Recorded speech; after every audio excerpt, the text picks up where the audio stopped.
Hey there, coaching you for you, family and friends. Welcome back. Thanks for joining me again.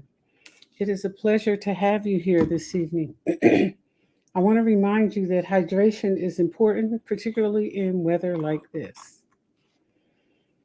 So, our topic tonight is about toxic supervisors and coworkers.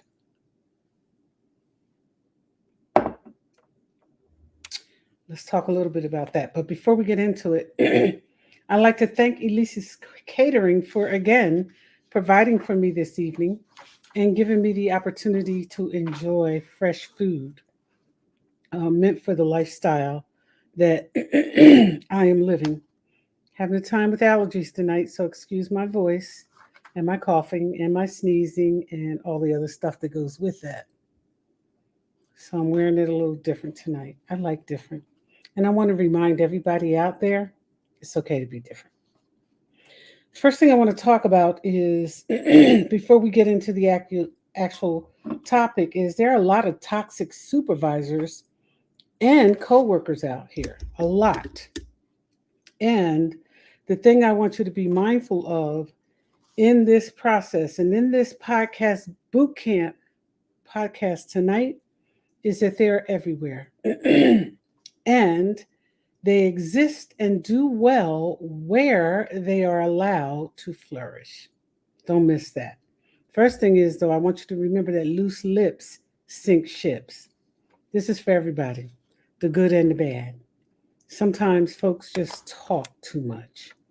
And I don't know if they realize that they're talking that much or if it's just something they do on a regular basis. But sometimes people just talk too much. You got to learn how to keep your mouth shut sometimes. The workplace is not meant to be lived in chaos. And don't allow anybody to create or put you in that chaos. I don't care who it is. It's not meant to be lived in chaos. And you should not allow your workspace to exist in chaos. And I don't care who creates it. Everybody's got somebody in charge.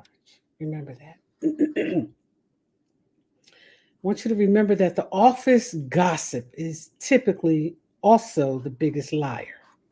Remember that. They got to keep you on a hook.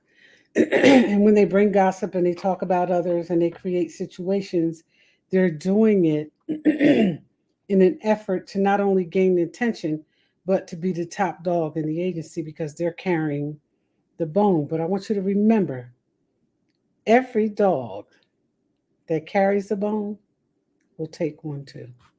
Your secrets aren't safe with them either. Remember that. Work hours are what you get paid to do. Remember that. Late is late. 5 minutes, 6 minutes, they're not being petty. You're late. Develop a work ethic and get to work on time. That's important. Mind your business. Sometimes we create our own drama by being in the business that doesn't pay us or concern us. Sometimes our own biggest problem. So the company you keep at work is important. Remember that too. Yeah, it's important because you're known by the company you keep. I don't care if it is your girl or your bro, your known or your boy, or the guy from the neighborhood, or your aunts or uncle's kid. You're known by the company you keep. You really are. Keep your personal life your personal life. Some of y'all come to work just telling all your business. And then when people get in your business, you want to argue and fight about it. Keep your business at home. Stay where you are. So let's talk about those toxic supervisors and coworkers. Listen, it's true. People will set you up. Yep, from the top to the bottom. I don't care where they are on the ladder, in the office, at the table, in the business. People will set you up. And not only will they set you up, they will recruit others to help them in the setup. Don't forget that. That's important. It's one of the reasons why you mind your business and you keep your personal work life separate.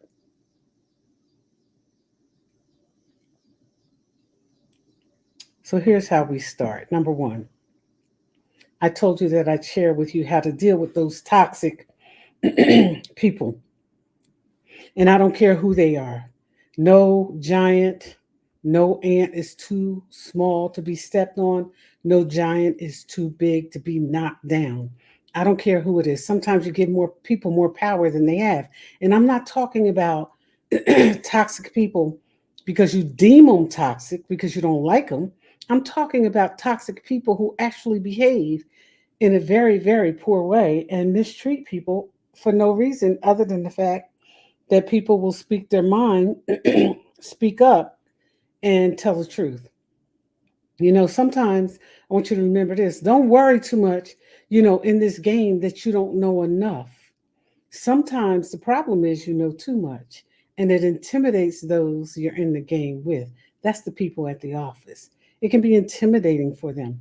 And although I speak to office, I'm speaking to workplaces everywhere because the toxic supervisor and coworker is everywhere. They are.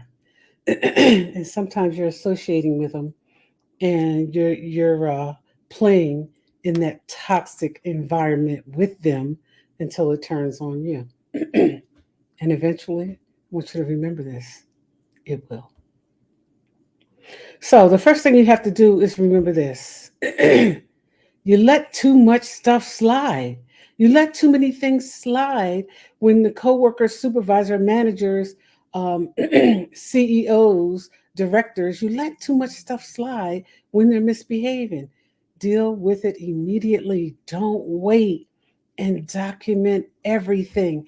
You might think that one little slip and one little slide means nothing, but it's the documentation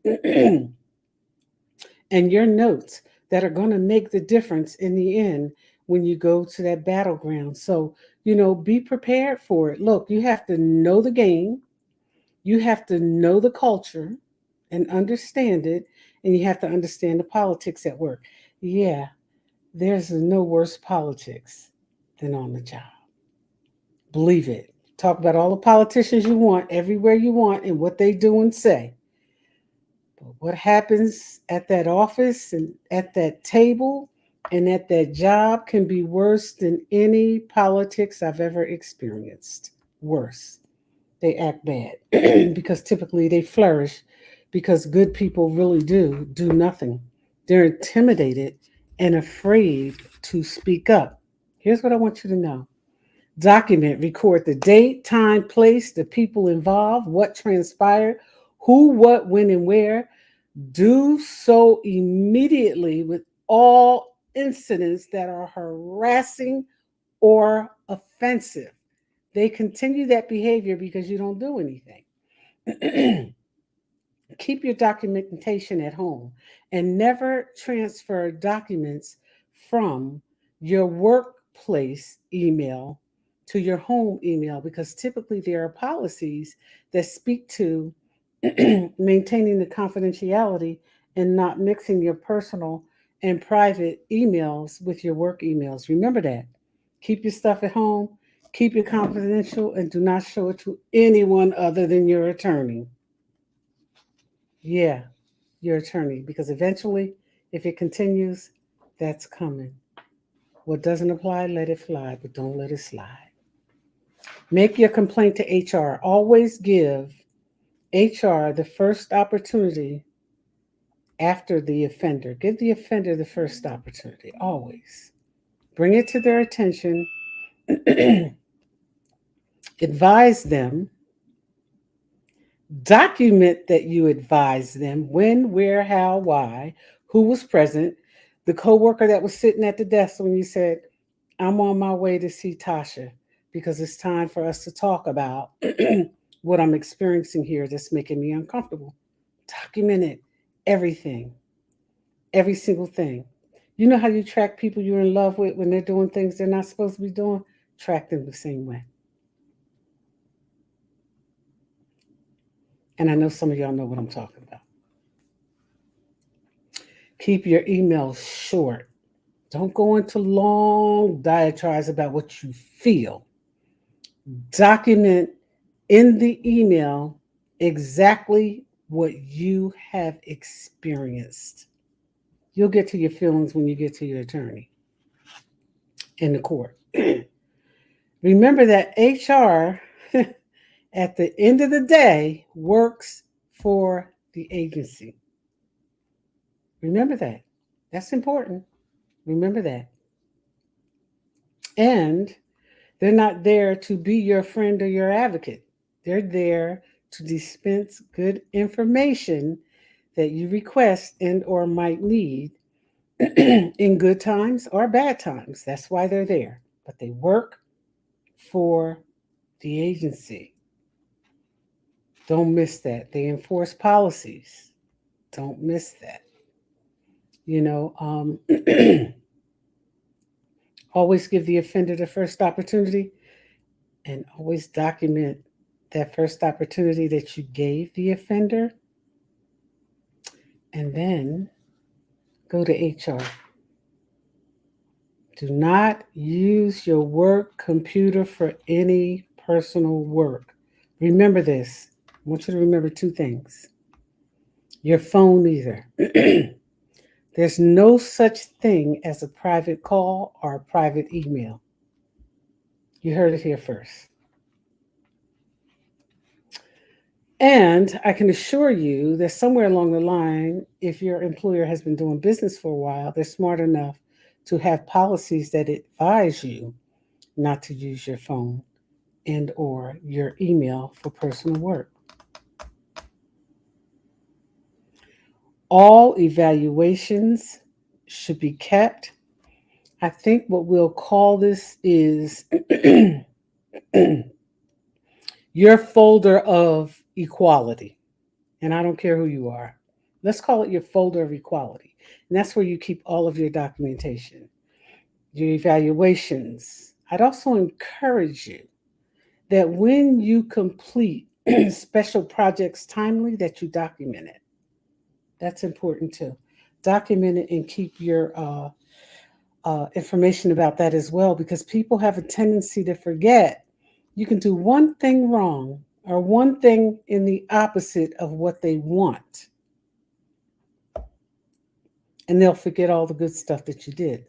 So document for yourself also the work that you do and when you complete it timely, and document when you have difficulty completing it timely and why. See, we're not giving them any ropes, none to climb on. Okay, so don't forward anything from your personal email or phone. That's really, really important.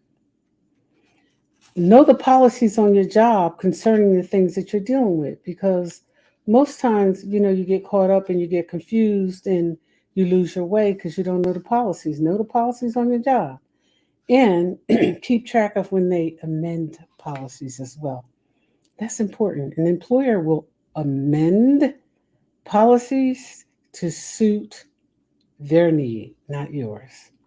So, find out about policies regarding harassment and discrimination. Here's what I can tell you: it's illegal. Harassment is illegal, and so is discrimination. Hostile work environments are illegal. They are. Keep track of them. Don't fall asleep. Don't let anything slide. If you're dealing with somebody and they are difficult, document it. The smartest thing that I ever did in my career, from the time I was working in a professional job, was to document. And when I went to school and obtained a master's in administration, I learned again how important it is to document. Document. You might think it's not important now, but in the long run, if you're having difficulty on your job, it will be important. So, keep copies of all forms of communication. So, remember, I said do not forward emails from your job home, but you can print emails. Print them if they concern you and a complaint that you filed. And, you know, uh, the fact that you've made somebody aware that it's a problem. See, because that's the other thing. The first thing they'll tell you is, oh, we weren't aware. Keep your documentation. Keep it, you know, preserve all information and data that relate to your complaint. That's going to be important in the long run. Text messages, electronic messages, they're all discoverable information. So they can try to erase them. They can even try to get the people in charge of all of this stuff to erase them, but I promise you they're not going anywhere. And if they breach the database, those who do discovery will know. Do not hesitate. Do not hesitate to contact if your needs are not being met and they don't hear you. Don't hesitate to contact an experienced attorney in the area where you are experiencing difficulty. They can answer questions. Don't worry about money up front. If you have a solid case, money's not going to be the issue. And your solid case will depend on how much you've documented. Document, document, document. Do not allow anybody to convince you after that first conversation where they try to dissuade you to not document. Don't allow them to do it. Document that too. And I advise you to do this. And I'm giving you, remember, I told you guys before, I don't know everything, but what I know, I know. What I'm talking about today is my experience and hope for you in a better workplace. My experience. There's some things that I cannot talk about now because I am, in fact, in the midst of litigation myself to deal with some of the very same things I'm talking about. So I want you to know that there is hope and there is help. But if you're misbehaving and they're misbehaving, you kind of, you shoot yourself in the foot. Don't do that. Get to work on time, do your job, know the policies. There is mental abuse in the workplace. And remember, I said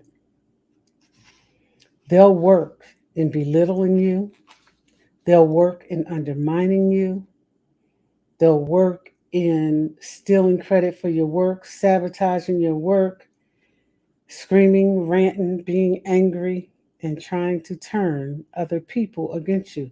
They're recruiting people to help them misbehave. Don't be one of those people. Don't. You'll go down with the ship. And sooner or later, if you document properly and you get the right attorney, and here's the thing about attorneys, try to find an attorney outside of your area. We'll go into that in another podcast. Find an attorney outside of your area so that your case is not in any way, form, or fashion pushed back because of a conflict of interest. And when you look at the fact that sometimes the people who do the most work and who provide the most on the job to contribute to the job are the people least promoted. And they're least promoted because there's a lack of insight from the top. That's right. That's what I said. And that's what I mean. There's a lack of insight from the top. It is typically because people, as they move up the ladder, tend, not all of them, some of them tend to listen less to the people doing the work. And they listen to the steps. That means if I am the CEO of a correctional institution, I have a tendency to listen to the captain, the lieutenant, the sergeant, and not the officers. Everybody everywhere has to understand you have to listen to the people doing the work. And again, sometimes employees become their own worst enemies because they fight the people who are actually working to help them. Remember that too. I said experience and hope, right? Those at the top tend to practice biases and absence of transparency, and therefore have very poor um, skills in instituting a succession plan. Every great leader knows that the succession plan makes the difference. Yeah, people have to move up. And not just people you like, but people who are capable of doing the job. Most often, there's a lot of difficulty at the job because people are being hired and promoted based on their likability, should be based on their skills and based on their ability to get the job done and to turn around difficult situations. But that rarely happens. And I would say to all who have done exactly what I'm speaking about, how's that working out for you now? You want people who are capable of doing the job. That's what you want. So, a lot of things happen at work. There is mental abuse, there is bias, there's discrimination, there is hostile work environments, and then there's the gaslighting. If you've ever experienced it, you know exactly what it is. Workplace gaslighting happens more than narcissistic relationships, trust me. And it involves harassing tactics that cause the victim, the person being targeted. Yeah, people are targeted at work to get penalized, fired, or not promoted based on that gaslighting. Now, let me tell you why gaslighting happens at work. It is typically because of culture, different cultures, where some folks believe that they are automatically entitled no matter what their education and experience. And then there are some people who believe they are entitled simply because. The only person entitled to the promotion and the advancement and the opportunity in a promotion, excuse me, are the people who are prepared for it through experience, education, knowledge, skill, and ability. And let me remind those of you who work for civil service this: civil service exists for a reason. It's there for a reason. It's there to level the playing field. And when it's not level, you have to speak up. Don't sit back and say, "Oh, that's a shame. Oh, they're doing what they always do." Don't do that. Don't do that. Speak up. You know, speak up and document. Document and protect yourself and work to protect the folks that work around you, because when they come for them and you're quiet, eventually they're going to come for you too.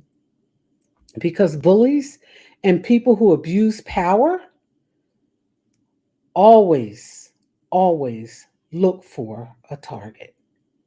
You can look at, don't trust me on this. I always tell you, do your own homework. Look around the place where you work and find the people in charge and see who they're targeting today. There are good supervisors and there are good workers. I don't want to mix this message. Good supervisors and good workers. But those toxic supervisors and toxic workers always look for a target. So let's wrap it up.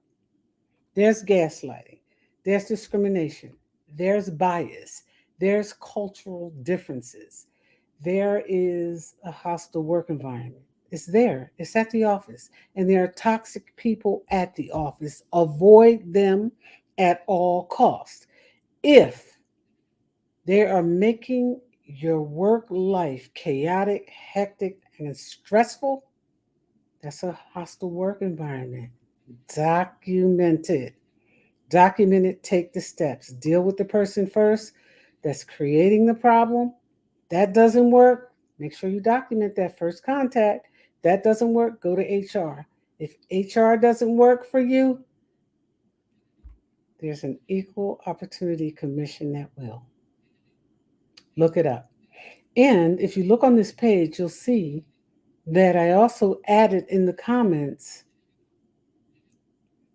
where you get in touch with them at. This is some loose change for your back pocket. Everybody's not suffering a hostile work environment. Everybody is not suffering gaslighting. Everybody's not suffering discrimination, bias, and targeting. But there are many who are. And for those of you who are, you can hit me up in the email at coachingyouforyou@gmail.com. Whatever questions you have, I will answer.